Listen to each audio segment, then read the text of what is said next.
the UNAM, for people that don't know, it's a famous university in Mexico, right? So in Latin America, I think it's number 1 or 2. It's a very big institution. Yeah. So they have a really nice Spanish program for foreigners, but what happens is you get there and there's people from all over the world, and it's actually quite international. So here's a tip: if you stay in Mexico long enough, you want to go practice a language. When everything shapes up with coronavirus, just go to the CEPE. CEPE. Yeah, I remember. That's amazing. Yeah, I'm gonna go there to practice English. Otherwise, I'm never gonna find a speaker here. But you can find so many Japanese there if you want to. Yeah. Japanese, you're Chinese. But basically, what happens is that if you're from the States, all the Americans get together. If you're Japanese, all the Japanese get together. Koreans, Chinese, Russians, like everyone just like squares off and just basically with their people, and it's understandable because you're sharing. You're in this new environment. Of course, it's also kind of nice to have a little bit of home, right, with you. But yeah, that's super. Something I realized recently. The first times I left abroad, I was very homesick. I miss my food. I miss my family. I miss my language. I miss my everything. And I completely understand. I was there. I really miss like my own environment because it's uncomfortable to like step out.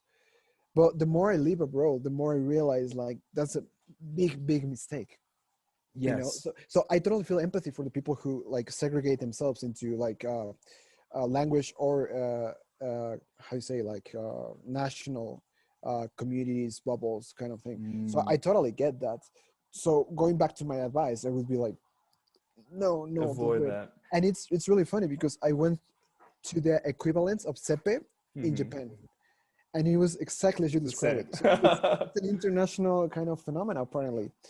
And my friend group was the only group of friends that was like mixed bag. Like you could see like all races, all nationalities, all languages, and that was very rewarding. But what did you do in your case? Did you break from the bubble or did you stay there? Yeah. So my progress initially, I don't think was like so amazing. It was fairly slow. I mean, I was getting exposure, but I made some friends from this school. And then, of course, by being with them, you do other things. Then you start to open up the whole foreign circle. And everyone that I met was really cool. I still like them to this day. I could still hang out with them to this day. We're still cool to this day.